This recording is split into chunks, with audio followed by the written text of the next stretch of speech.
दिया गया है और प्रभुता उसके कांधों पर होगी और उसका नाम अद्भुत युक्ति करने वाला, पराक्रमी परमेश्वर, अनंत काल का पिता और शांति का राजकुमार रखा जाएगा। उसकी प्रभुता सर्वदा बढ़ती रहेगी और उसकी शांति का अंत ना होगा। आदि में वचन था और वचन परमेश्वर के साथ था और वचन परमेश्वर था और वचन देहधारी हुआ। ये इस प्रकार हुआ कि जब 6वें महीने में परमेश्वर की ओर से जिब्राइल फरिश्ता गलील के नासरत नगर में एक कुंवारी के पास भेजा गया, जिसकी मंगनी यूसुफ नामक दाऊद के घराने के एक पुरुष से हुई थी। उस कुंवारी का नाम मरियम था।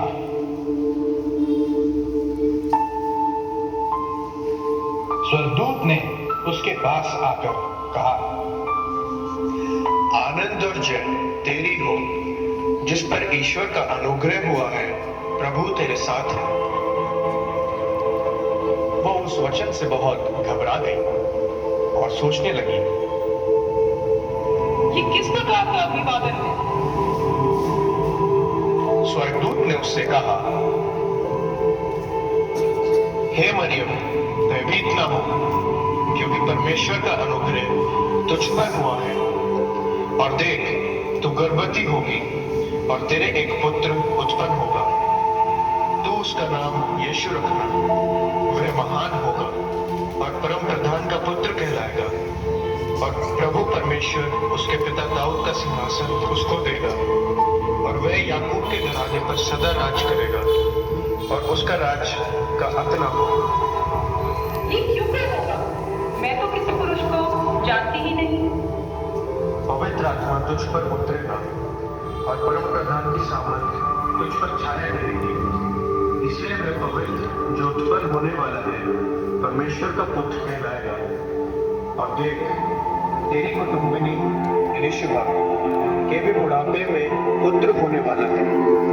यह उसका जो बांझ कहलाती थी 6वां महीना है, क्योंकि जो वचन परमेश्वर की ओर से होता है वह प्रभाव रहित नहीं होता। देख, मैं प्रभु की दासी हूँ, मुझे तेरे वचन के अनुसार हो। तब स्वर्गदूत उसके पास से चला गया।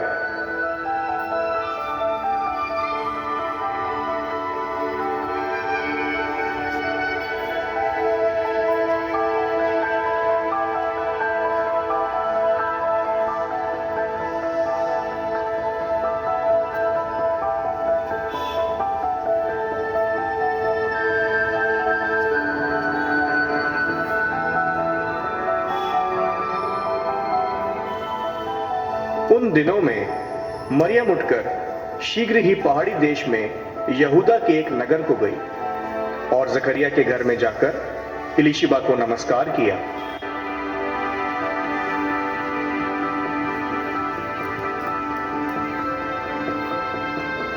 ज्यों ही एलीशिबा ने मरियम का नमस्कार सुना, एलीशिबा पवित्र आत्मा से परिपूर्ण हो गई। उसने बड़े शब्द से पुकार कर कहा,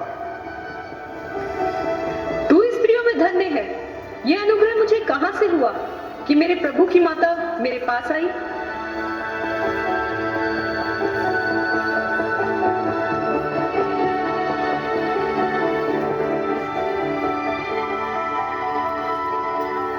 अब यीशु मसीह का जन्म इस प्रकार से हुआ कि जब उसकी माता मरियम की मंगनी यूसुफ के साथ हो गई, तो उनके इकट्ठे होने के पहले से वो पवित्र आत्मा की ओर से गर्भवती पाई गई। सो उसके पति यूसुफ ने, जो धर्मी था और उसे बदनाम करना नहीं चाहता था, उसे चुपके से त्याग देने की मनसा की।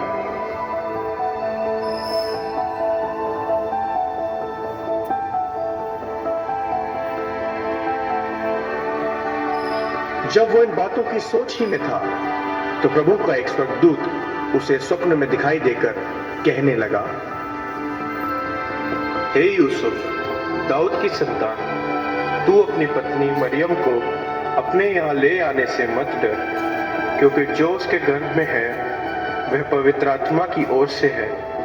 वह पुत्र जनेगी और तू उसका नाम यीशु रखना, क्योंकि वह अपने लोगों का उनके पापों से उद्धार करेगा।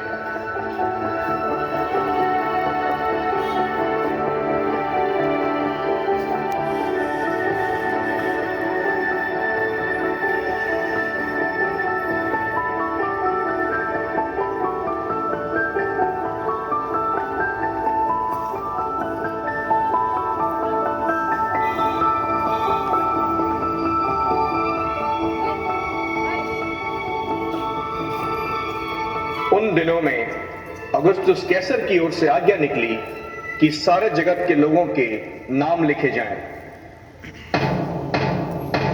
सुनो सुनो सुनो, अगस्तुस राजा की ओर से ये आज्ञा निकली है कि सभी लोग अपने अपने नगर को जाएं और अपने नाम लिखवाएं। सुनो सुनो सुनो, अगस्तुस राजा की ओर से ये आज्ञा निकली है, सभी लोग अपने अपने नगर को जाएं और अपने नाम लिखवाएं। सुनो सुनो सुनो, अगस्तुस राजा की ओर से ये आज्ञा निकली है कि सभी लोग अपने अपने नगर को जाएं और अपने नाम लिखवाएं।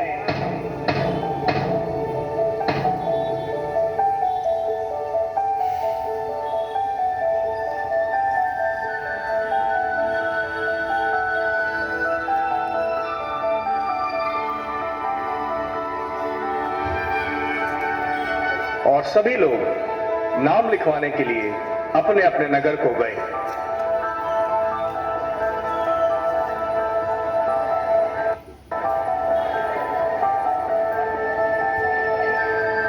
हाँ जी, आप दोनों अपना नाम बताएं। मैं इसाक और ये मेरी पत्नी रूथ।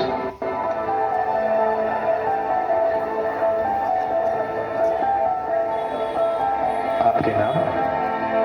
मैं एलिसर और ये बीना।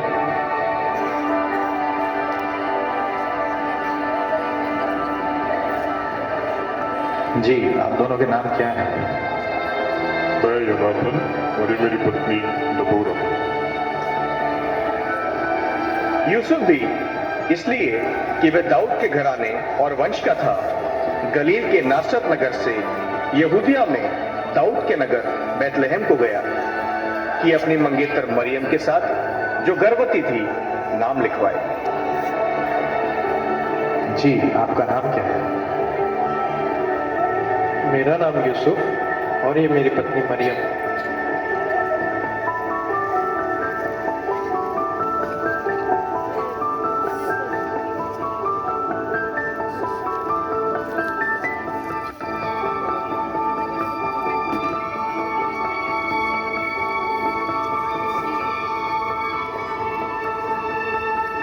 उनके वहां रहते हुए मरियम के जनने के दिन पूरे हुए।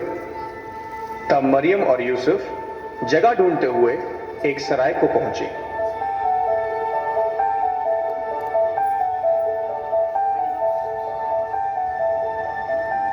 सराय के मालिक ने उनसे पूछा, तुम कौन हो और क्या चाहते हो?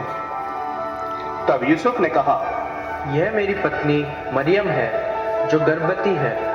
क्या हमें रात बिताने के लिए आपके यहाँ कोई जगह मिल सकती है?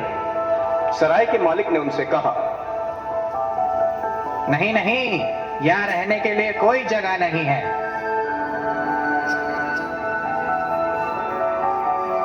पर जब मरियम और यूसुफ यह सुनकर वहां से जाने लगे तो उसने उनको रोककर कहा, अरे रुको, यहाँ पास ही में एक गौशाला में जगह खाली है। अगर तुम चाहो तो वहां रात गुजार सकते हो।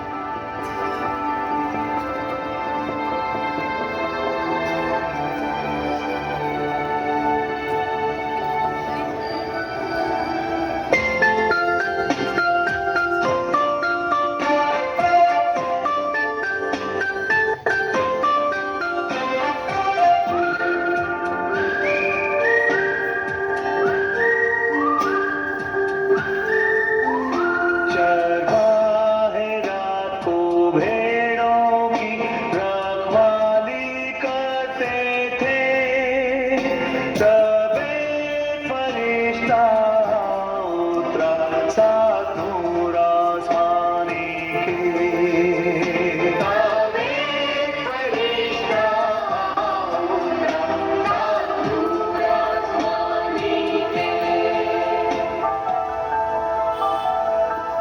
उस देश में कितने गडरिये थे जो रात को मैदान में रहकर अपने झुंड का पहरा देते थे। और प्रभु का एक दूत उनके पास आ खड़ा हुआ और प्रभु का तेज उनके चारों ओर चमका और वे बहुत डर गए। तब स्वर्गदूत ने उनसे कहा, मत डरो, क्योंकि देखो मैं तुम्हें बड़े आनंद का सुसमाचार सुनाता हूं जो सब लोगों के लिए होगा, कि आज दाऊद के नगर में तुम्हारे लिए एक उद्धारकर्ता जन्मा है और यही मसीह प्रभु है। और इसका तुम्हारे लिए यह पता है कि तुम एक बालक को कपड़े में लिपटा हुआ और चरनी में पाओगे। तो गडरियों ने आपस में कहा, आओ हम बैतलहम जाकर ये बात जो हुई है और जिसे प्रभु ने हमें बताया है देखें। चलो देखते हैं।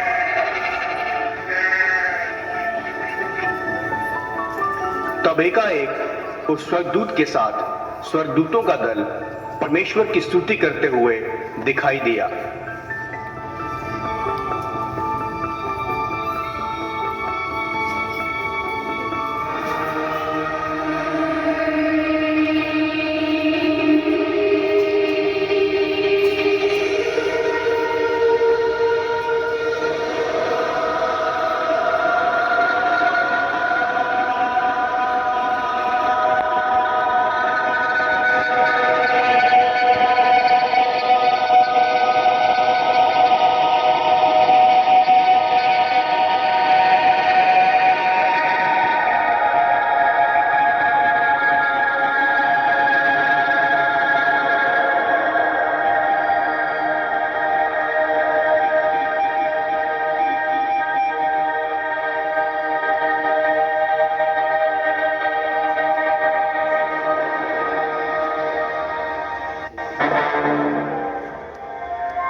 हेरोदेस राजा के दिनों में जब यहूदिया के बैतलहम में यीशु का जन्म हुआ, तो देखो पूरब से कई ज्योतिषी यरूशलेम में आकर पूछने लगे,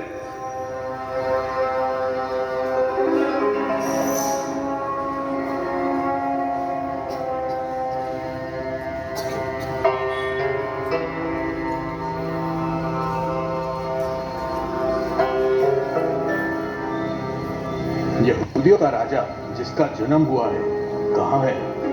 क्योंकि हमने पूर्व में उसका एक तारा देखा है और हम उसको प्रणाम करने आए हैं।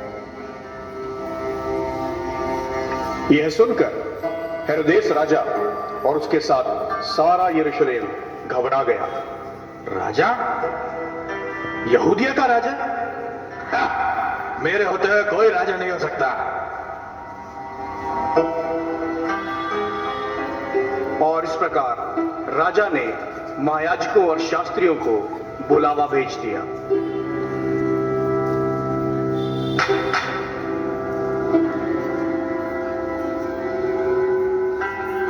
राजा ने महायाजकों और शास्त्रियों को इकट्ठा करके उनसे पूछा, मसीह का जन्म कहां हुआ है? उन्होंने राजा से कहा,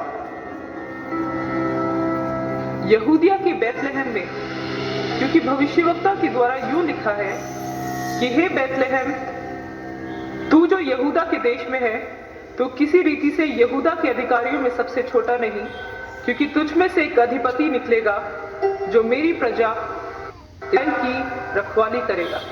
तब हेरोदेस ने ज्योतिषियों को चुपके से बुलाकर उनसे पूछा, तारा ठीक किस समय दिखाई दिया था? और राजा ने यह कहकर उन्हें बैतलहम भेजा, जाओ और जाकर उस बालक के बारे में ठीक ठीक पता करो और आकर मुझे समाचार दो, ताकि मैं भी जाकर उसको प्रणाम करूं। वे राजा की बात सुनकर चले गए।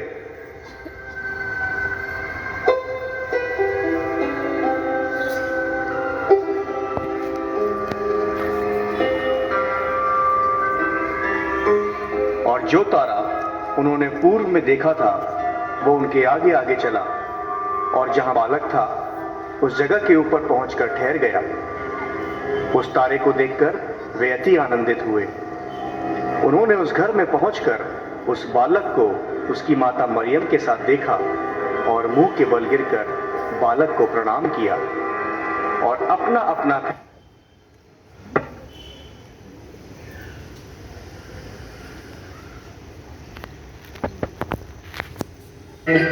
नजरें भी सब वहीं की है, सब लूट का पीछा लूट का करके हवाए हैं। आए रात के तारे आजुबा, शाही तारे खुशनुमा